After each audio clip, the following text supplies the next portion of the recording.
오늘 조용한 부흥이라는 제목으로 열왕기상 20장 말씀 한번 전해 보도록 하겠습니다. 20장 설교를 준비하면서요, 참 재밌고 흥미로운 시간을 가졌습니다. 전에 그냥 혼자 묵상해 볼 때는 찾아볼 수 없었던 그런 보물과 같은 말씀들이요, 이번에 20장 본문을 가지고 연구를 해보니까 곳곳에 숨어져 있는 것을 발견할 수 있었습니다. 그 보물과 같은 말씀들을 발견하고 찾아가고 깨닫는 기쁨이 상당히 컸습니다. 특별히 오늘 흥미로운 단어 두 가지를 여러분과 함께 나누면서 그 단어에 대해서 또 이 전체적인 말씀에 대해서 상고해 보는 시간 한번 갖도록 하겠습니다. 열왕기상 20장을 이해하기 위해서는 먼저는 전체적인 스토리를 우리가 한번 이해해 봐야 될 것입니다. 먼저 19장에서 어떤 일이 있었는지 우리가 다 기억하고 있습니다. 엘리야 선지자가 아합의 거짓 선지자들과 싸움을 하고 이세벨의 어떤 협박으로 인해서 지금 로뎀나무 아래서 좌절해 가면서 이제 하나님의 선지자는 나밖에 남지 않았다라고 절망해 하는 장면을 저희가 19장에서 살펴볼 수 있었습니다.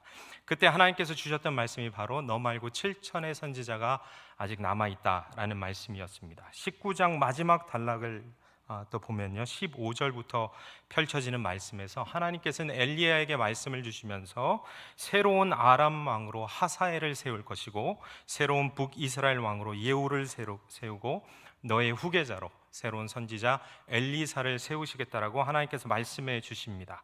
그리고 19장의 마지막 단락에서는요, 그 말씀처럼 엘리사가 부름받는 장면으로 19장의 말씀이 마무리되게 됩니다.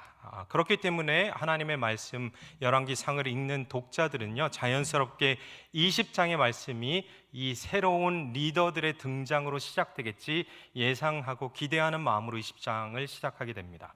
그런데 20장 말씀을 실상 펴보면요, 새로운 왕들과 엘리사 선지자가 등장하지 않고 엘리야도 엘리사도 아니고요, 이름조차 언급되어져 있지 않은 한 무명의 선지자가 등장하는 것을 볼 수가 있습니다. 그리고 앞서 언급했던 하사엘 왕이나 예후 왕이 등장하는 것이 아니고요, 아합과 아람 왕 벤하닷의 전쟁이 펼쳐지고 있는 장면을 볼 수 있습니다.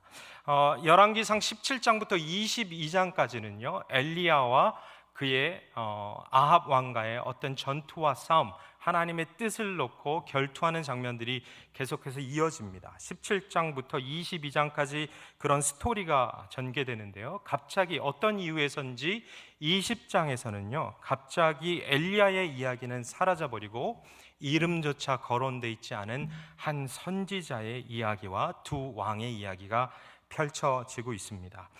무명의 선지자를 등장시키는 것입니다. 저는 이런 질문이 들었습니다. 왜 성경은 이 선지자의 이름조차 기록하지 않는 것일까? 혹시 의도성을 가지고 있을까?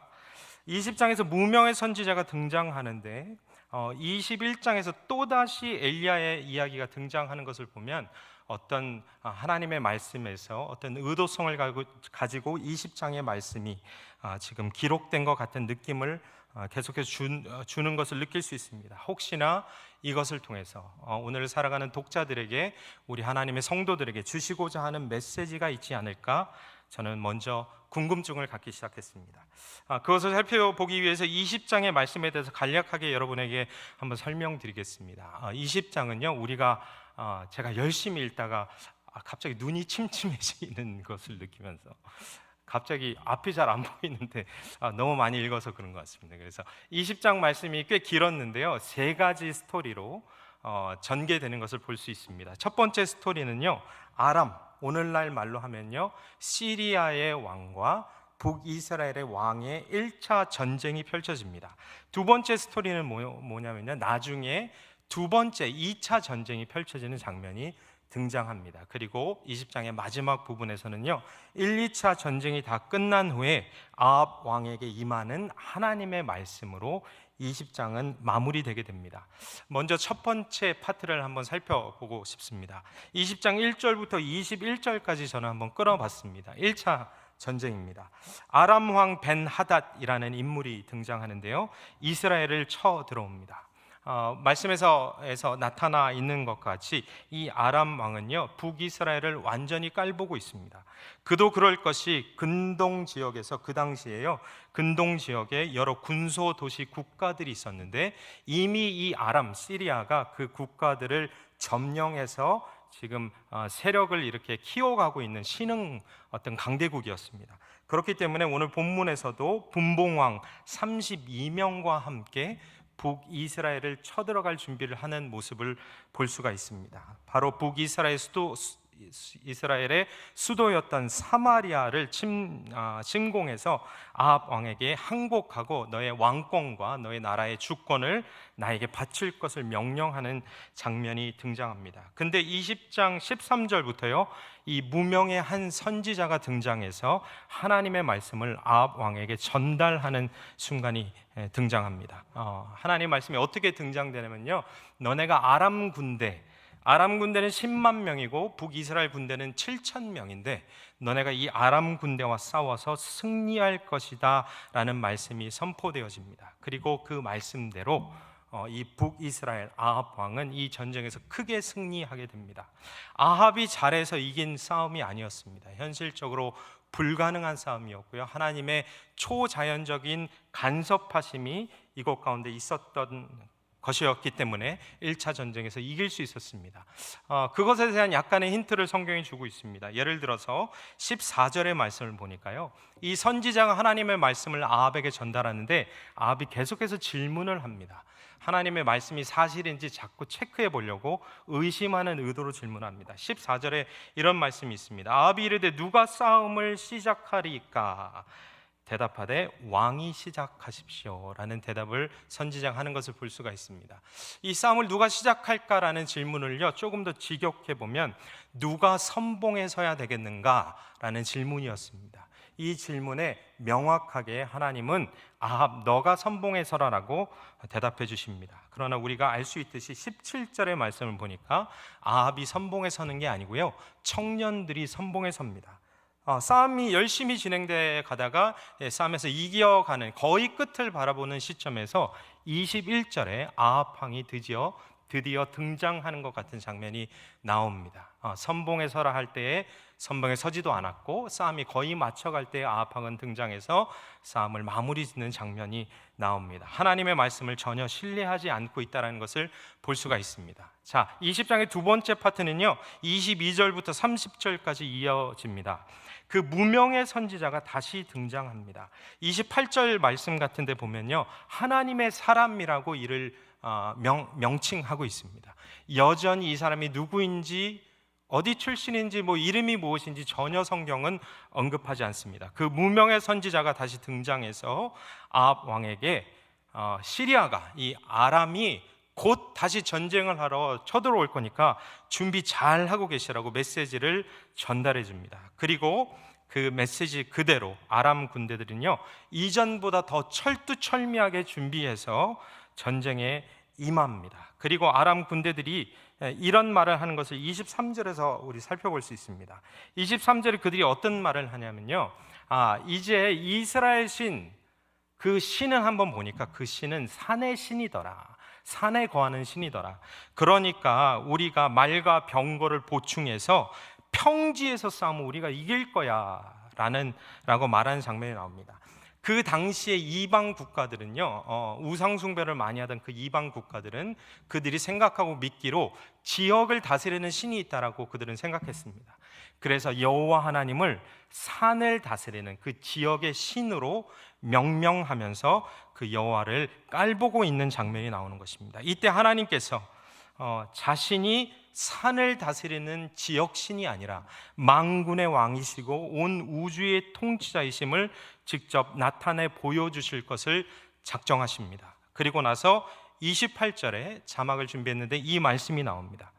28절의 말씀, 아합 왕에게 하나님께서 말씀하십니다.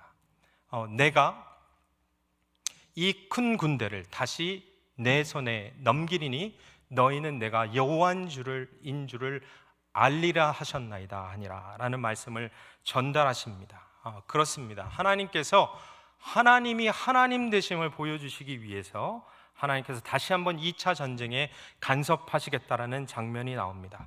그리고요, 그 말씀 그대로 하루 만에 아람 보병 10만 군인을 보병을 죽이게 됩니다.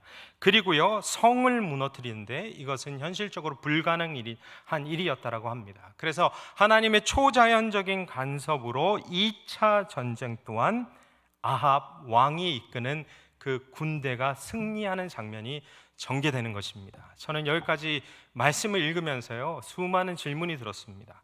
아마 저와 같은 성도님들과 독자들이 있을 것입니다. 굉장히 의아합니다. 뭐가 의아하냐면요, 아합 왕이 어떻게 계속해서 승리할 수 있는 것인가에 대한 질문입니다. 여러분, 아합 왕은 열왕기상 16장에 특별히 계속해서 반복하면서 이 사람을 어떻게 묘사하냐면요, 그 이전에 있었던 모든 왕들보다도 악독한 악을 행하는 왕이라고 기록하고 있습니다. 그를 조종하고 영향을 굉장히 많이 줬던 게 그의 부인 이세벨이었죠. 그렇죠? 그래서 계속해서 아합 왕은 악한 왕이고 아세라신 바알신을 섬기는 우상 숭배자라고 하나님 말씀이 기록하고 있는데, 왜 하나님께서는 아합 왕을 도우셔서 전쟁에 승리하게 하시며 그를 높이시는 걸까? 라는 질문을 해보게 됩니다. 성경 속에서 봤더니 모두가 아합 왕 같은 것은 아니었습니다. 그렇죠? 죄를 졌을 때 하나님께서 도우시지 않고 바로 심판하시고 굉장히 혹독하게 그들을 도우시는 것을 다루시는 것을 볼 수 있습니다.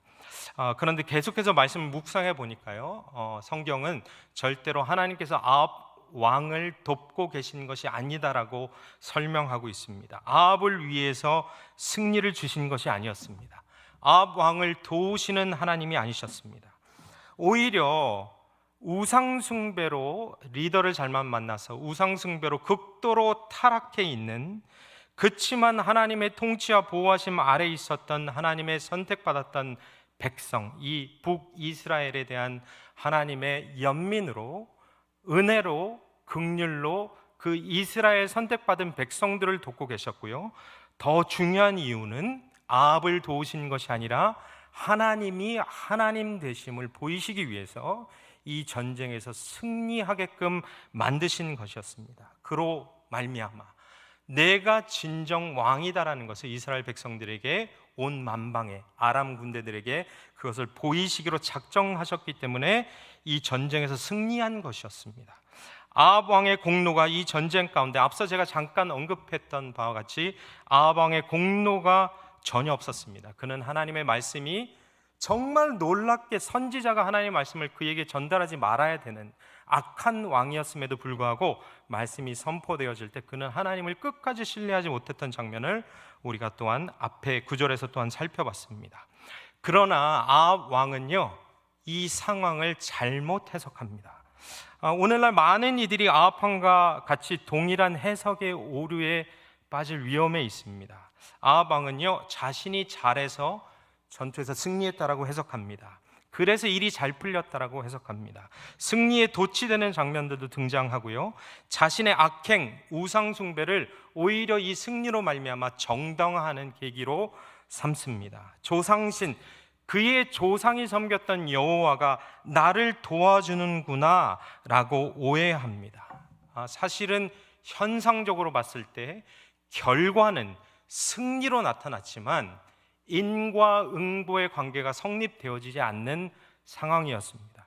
어떤 원인, 이가 의로운 자였기 때문에, 하나님 앞에 순종했기 때문에 결과로 승리가 주어진 것이 아니고요, 결과는 맞았으나 원인은 그에게 있지 않았던 인과응보의 프레임에 갇혀 있었던 아합 왕이었지만 그에게는 인과응보가 성립되어지지 않는 현실이 펼쳐진 것입니다.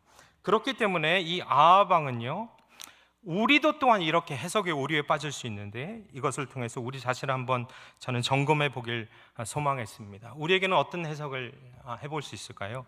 우리가 주님 뜻대로 살지 않았고 그렇게 행하지 않았는데 일이 잘 풀린다, 그것을 하나님이 나를 축복해 주셨구나라고 해석하는 오류입니다. 한국 교회의 역사를 살펴봤을 때 이런 해석의 오류는 비일비재했습니다. 우리나라가 경제가 엄청나게 빠르게 성장하는 그 시기에 교인들은 수많은 갑질 사업을 펼쳐왔고요. 그리고 세금을 탈세하고 불법을 자행하면서 어떤 방법이라도 써서라도, 그것이 악한 방법이라 할지라도 큰 이윤을 얻는데 수단과 방법을 쏟지 않고 있다가 교회에 와서는 하나님의 축복을 받은 사업과 그런 재력과 그런 행세를 하면서 하나님께서 나에게 복 주셨다라고 간증하는 일들이 참 많이 있었습니다. 이것은 마치 아합 왕이 이 상황을 잘못 해석하는 것 같은 해석의 오류에서 나온 장면이었습니다.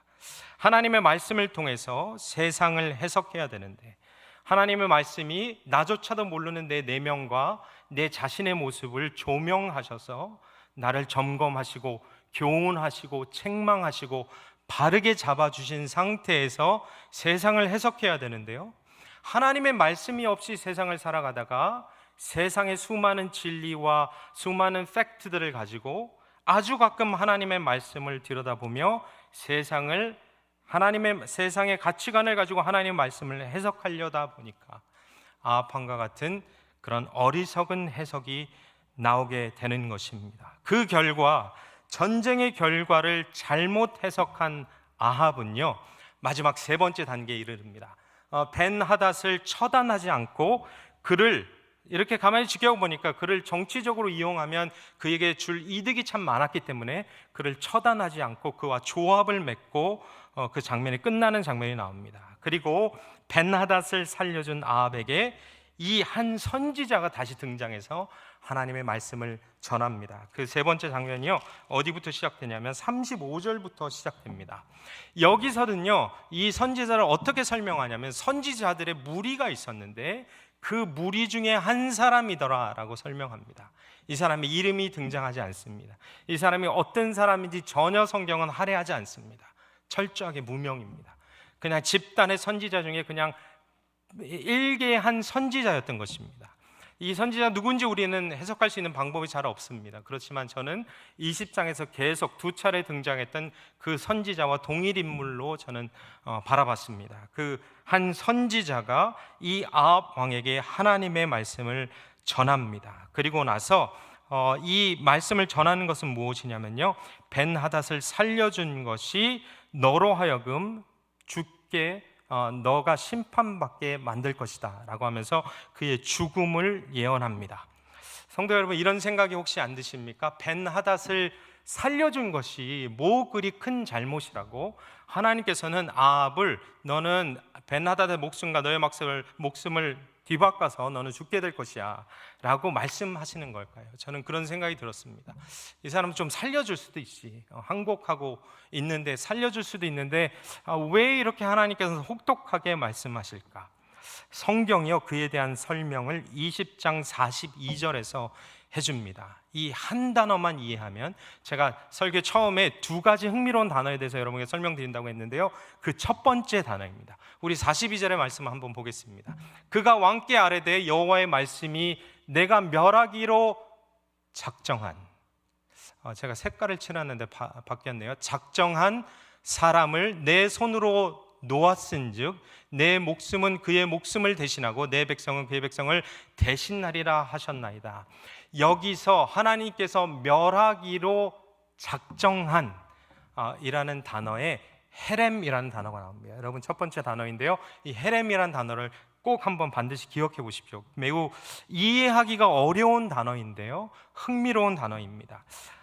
왜 아합 왕이 벤하닷을 놓아줬을 때 하나님부터 심판이 임하는 예언이 선포되었냐면요, 바로 하나님께서 이 아람 군대 모두를 멸하기로 작정하셨기 때문이라고 성경이 기록하고 있습니다.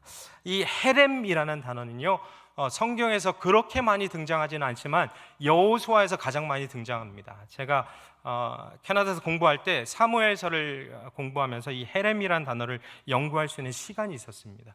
이해하기가 쉽지 않았습니다. 헤렘이라는 뜻은 무엇이냐면요, 바로 이런 말입니다. 하나님께서 철저하게 파멸되도록 이미 받쳐져서 일반적으로 사용하지 못하게 금해 놓은 것을 의미합니다. 영어로는 ban, ban이라고 합니다. banned, 금해졌다. 하나님이 멸망시키기로 작정했기 때문에 어떤 누구도 건들 수 없고 없고 살려줄 수 없도록 금해 놓은 것을 말합니다.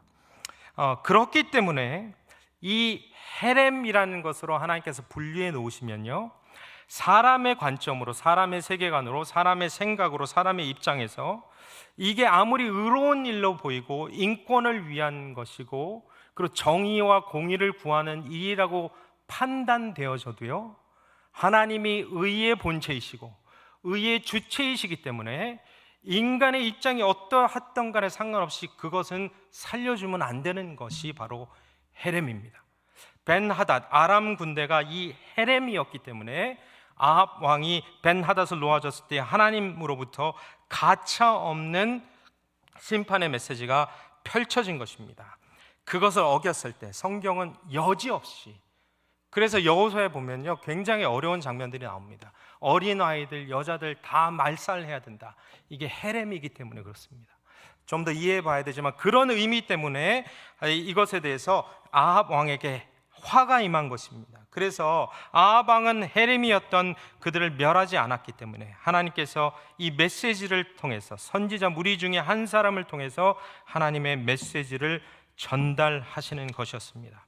그래서 20장의 마지막 단락에서 메시지를 전달하는 방식이나 상황이요, 그 35절부터 펼쳐지는 그 세 번째 단락의 상황이 사무엘하 12장의 모습과 거의 유사합니다. 사무엘서 12장은 제가 말씀드리면 여러분이 다 알고 있는 구절입니다.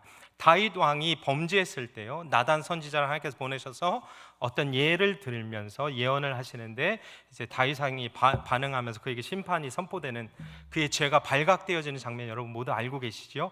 바로 그 장면과 거의 흡사합니다. 마치 성경이요 그 두 장면을 비교하면서 어떤 교훈을 우리에게 자꾸 주려고 하는 것 같이 저는 느껴졌습니다. 아합 왕은요 그렇게 하나님의 심판의 메시지가 선포됐을 때 43절 마지막 말씀을 보니까요, 그의 반응이 이렇게 나옵니다. 근심하고 답답하여서 그의 왕궁으로 들어가려고 사마리아에 이르렀다라는 표현을 씁니다. 이 근심하고 답답했다라는 원어의 표현을 봤더니요 굉장히 반항적인 상태를 표현합니다. 영어 성경을 보면 angry라는 단어를 씁니다. 그래서 그 반응이요 반항적인 태도에서 나오는 노여움에 대한 표현이었습니다. 하나님의 의와 자신의 의가 부딪혀서 자신의 의가 더 높아진 상태를 말합니다. 그래서 아합 왕의 반응은 그렇게 노여운 상태의 반응이었고요, 우리가 잘 알듯이 다윗의 반응은 어땠습니까? 사무엘 12장의 말씀에서 나단 선지자를 통해서 말씀이 선포됐을 때 시편 51편을 통해서 정확하게 나타나는 것처럼 그는 마음을 낮게 하고 애통하는 장면을 볼 수가 있습니다. 그러나 아합 왕은요 굉장히 노여하고 하나님 말씀에 굉장히 분해하는 것을 볼 수가 있습니다. 20장의 말씀은요 끝까지 이 선지자를 주인공으로 삼아서, 제가 봤을 때 세 명의 주요 인물 중에 주인공은 이 무명의 한 선지자인 것 같습니다. 이 선지자를 끝까지 등장시켜서 무명으로 남기는 이유가 뭘까? 저의 결론은 매우 의도적이라는 것이었습니다. 성경은요 그를 사용하셔서 악독한 리더를 뿌리채 뽑아 버리실 것을 말씀하시는데 그의 존재를 부각시키지 않습니다. 엘리야가 나만 혼자 남았다 했을 때 하나님은 7천이 남았다라고 말씀하셨습니다. 이 선지자 엘리야와 같이 모두가 아는, 전 세계 수많은 크리스찬들이 엘리야는 누군지 알지 않습니까? 그를 기억하는, 모두가 롤모델 삼고 싶고 참 대단하다, 하나님 앞에 저렇게 쓰임받고 싶다라고 한 번쯤은 소망해 봤던 그런 주류의 선지자가 아니고요, 아무도 기억 못합니다. 아무도 기억 못하고, 혹시나 이 설교 끝나면 이 무명의 선지자를 여러분이 기억해 주실까요? 그 전까지는 이가 누구인지 기억할 수 있는 건덕지가 없습니다. 전 세계는 수많은 크리스찬들이 그를 주목하지 않습니다. 이 비주류의 선지자, 주류의 엘리야, 오늘날까지 전 세계 크리스찬들의 동경의 대상, 850명의 거짓 선자들과 싸워서 멋들어지게 승리하고 하나님께서 강력하게 산을 가르고 바위를 부수는 바람과 지진과 불 속에서 막 말씀하시는 그 엘리야 같은 자가 아니라 비주류의 선지자, 역사의 이면에서 하나님, 우리가 보기에는 비주류 같이 보이지만 하나님은 비주를 통해서 역사의 이면에서 아주 조용한 방법으로 일하고 계신다는 것을 우리에게 보여주는 것입니다. 19장의 마지막 부분에 보면요, 세미한 소리로 엘리야에게 말씀하시는 장면이 나옵니다. 폭풍우와 같은 일이 벌어지는데 그때 하나님은 역설적이게도 세미한 소리로 엘리야에게 말씀하십니다. 저는 이것이 이미 시작된 하나님의 표현법이라고 생각했습니다. 조용한 방법으로 역사하시는 하나님입니다.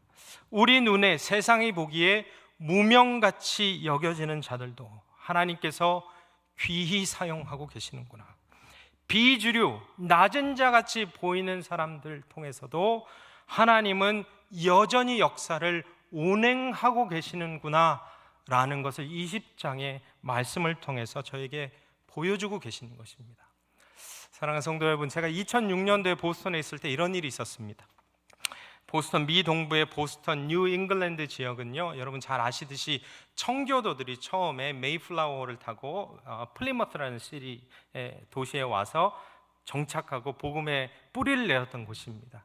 거기는요, 뭐 조나단 에드워드도 그렇고 제 영적 제1, 2차 대각성 운동의 어떤 진원지였고 중심지였습니다. 근데 2006년에요, 이 크리스찬 단체들에서 어떤 일이 있었냐면 그 뉴 잉글랜드 지역의 크리스찬 인구가 5%까지 떨어졌던 일이 있었습니다. 그래서 기독교 신앙의 위기감을 느꼈던 이 사람들이요, 왜 위기감을 느꼈냐면 4%까지 떨어지게 되면 선교학에서 봤을 때 미전도 종족으로 분리합니다. 그러면 복음이 거의 새로 들어가야 되는 지역으로 그 역사적인 부흥의 진원지가 그렇게 분류되어져야 되는 상황이었던 것입니다. 그래서 임마누엘 가스펠 센터라는 곳에서 더그 홀이라는 분이 그 대표셨는데, 제가 그분이 연구하고 고민하는 모임에 함께 참석했었습니다. 이분이 이렇게 그래서 그 지역에 있는 교회들의 현재 주소를 조사하기 시작했습니다. 그래서 조사해 보니까요, 조사하고 나서 2006년에 이런 발표를 합니다. 이 사람이 이런 발표를 합니다. 주류인 백인 교회들이 확실하게 쇠퇴했다. 그런데 우리가 놀라운 것을 발견했는데 비주류인 이민자 교회들 가운데 하나님의 부흥의 역사가 있더라라는 것이었습니다. 주님께서 뉴 잉글랜드에서 비주류들을 통해서 여전히 역사하고 계셨다. 우리가 그것을 못 봤다. 하나님의 조용한 방법의 역사하심을 우리가 깨닫지 못했다라는 보고를 하는 것을 들은 적이 있습니다. 그리고요, 이 임마누엘 가스펠 센터의 더그 홀은요, 이런 단어를 써서 이 보스턴의 부흥에 대해서 설명합니다. 그것은 바로 Quiet Revival이었습니다. 조용한 부흥이라는 단어를 써서 보스턴 지역에 있는 교회들의 실태를 보고한 장면이었습니다. 여러분, Quiet라는 단어가 뭡니까? 조용하다. 성탄 시즌이니까 우리가 고요하다라는 단어로서 볼 수 있을 것 같습니다. 고요한 부흥, 왠지 두 단어는 어울리지 않는 단어같이 들립니다. 역설적인 의미를 전달하는 것 같습니다. 그러나 하나님께서는요, 이 역설적으로 느껴지는 이 두 단어가 전혀 역설적이지 않다는 것을 우리에게 말씀해 주십니다. 고요한 방 거룩한 방, 그 날에 아기 예수가 탄생하셔서 하나님의 전 세계를 향한 구속의 역사를 펼치신 대부흥이 일어난 것이 아니겠습니까? 그것이 고요하게 임했습니다. 고요한 방 거룩한 밤에 임했습니다. 이 고요한 역사, 우리는 흔히 생각합니다. 부흥이라는 것이 무엇이냐? 전 국가적인 온 교회를 뒤흔들 만한 강력한 성령의 역사로 사람들이 변화되고 뒤집히는 것을 생각합니다. 그것도 맞습니다. 또는 영적으로 침체되어져 있어서 개인과 공동체 가운데 눈에 띄게 괄목할 만한 성장이 일어났을 때 삶과 신앙을 변화시키는 획기적인 일이 벌어졌을 때 그것을 부흥이라고 칭하곤 합니다. 그러나 성경은요, 부흥을 꼭 그렇게만 설명하지 않습니다. 부흥이라는 단어의 원어를 살펴보니까요, 숨쉬다라는 뜻을 가지고 있고요, 다시 태어나다. 신약 성경으로 넘어와서 이 단어는요, 부활하고 연관되어집니다. 그리고 소생시키다, 그리고 생명을 회복시키다라는 단어가 쓰입니다. 그런데 이 단어는요, 제가 설명드리고 싶은 두 번째 단어가 지금 등장합니다. 이제 곧 설교를 마치려고 합니다. 두 번째 단어가 등장합니다. 이 부흥이라는 단어와 항상 연관돼서 사용되어지는 단어가 있습니다. 그 단어는요, 뿌리랑 상관이 있는 단어입니다. 나무가 있고 뿌리가 있지 않습니까? 뿌리라는 단어를 써서 이 부흥을 설명합니다. 이 뿌리에는 두 가지 종류가 있습니다. 성경이 두 가지를 다 얘기합니다. 첫 번째 뿌리는 어떤 거냐면요, 욥기서입니다. 욥기서 14장 자막을 보여주십시오. 뿌리가 있는데요, 아직 완전히 썩어 죽어버리지 않은 상태의 뿌리입니다. 욥기서 14장 7절부터 9절이 이 단어를요 가장 정확하게 잘 설명해 줍니다. 말씀은 이렇습니다. 나무는 희망이 있나니 찍힐지라도 다시 움이 나서 연한 가지가 끊이지지 아니하고 그 뿌리가 땅에서 늙고 줄기가 흙에서 죽을지라도 물의 기운을 받으며 움이 돋고 가지가 다시 뻗어서 새로 심은 것 같이 소생되어진다. 이것이 부흥의 어원을 가장 잘 품고 있는 단어입니다. 첫 번째 부흥이라는 것은요, 뿌리가 썩었는데 아직 완전히 죽지 않은 상태의 것을 얘기하는데 거기에 물을 주어서 소생시키는 것을 부흥이라 합니다. 두 번째도 여전히 뿌리랑 연관되어져 있는데 두 번째는요, 뿌리가 완전히 썩어서요 이제 죽은 상태를 얘기합니다. 그것에서 예레미야 1장 10절이 제가 오늘 두 번째 설명하고 싶은 이 단어를 씁니다. 예레미야 1장 10절입니다. 보라, 내가 오늘 너를 여러 나라와, 예레미야를 부르시면서 여러 왕국 위에 세워 내가 그것들을 뽑아버리고 파괴하며 파멸하고 넘어뜨려서 건설하고 그 후에 건설하고 다시 심게 하였느니라 라고 하면서 이 뿌리를 완전히 뽑아버리는 단어 나타시라는 단어를 씁니다. 두 번째 본문입니다. 가장 유명한 본문인데요, 신명기 29장 28절입니다. 주님께서 크게 분노하시고 진노하시고 격분하셔서 오늘과 같이 그들을, 이스라엘 백성을 이 땅에서 송두리째 뽑아다가 다른 나라로 보내버리신 것이다 라고 할 때 여전히 동일한 단어 나타시라는 단어를 쓰고 있습니다. 이것이 부흥하고 무슨 연관이 있느냐? 하나님께서는요 소생시키기 위해서 반드시 뿌리를 뽑으시고 심판하시고 되살리신다라는 의미를 가지고 있는 것입니다. 제가 학교에서 학부를 다닐 때요, 외국에서 학부를 다니면서 제 그 기숙사가 나무로 지어진 기숙사였습니다. 그래서 굉장히 약해요. 그래서 불에도 잘 탈 것 같고, 근데 어느 날 밤에 제 룸메이트랑 이렇게 자고 있는데요, 밖에서 창문이 깨질 것 같이 바람이 너무 강해가지고요 기숙사 전체가 막 흔들리고 있었습니다. 그래서 어떡하지 하면서 그냥 잤습니다. 자고 나서 아침에 일어났더니요, 아침에 일어나서 이제 등교를 하려고 이제 캠퍼스를 걸어가고 있는데 그 캠퍼스가 난리가 난 것이었습니다. 어떤 일이 있었냐면요, 거기에 토네이도가 지나가서 나무가, 어떤 것은 그 커다란 북미에 있는 나무들, 우리나라에 있는 나무가 조금 굵고 커다란 나무가 많은데요, 그 나무가 잘려져 버렸고요. 제가 그때 장면을 잊지 못합니다. 어떤 나무를 봤더니요 뿌리가 아예 뽑아져 있던 것이었습니다. 그 단어를 root라는 뿌리, uprooted라는 단어를 씁니다. 뿌리채 뽑아 버려지는 역사가 부흥이라는 역사라는 단어로 설명하고 있는 것입니다.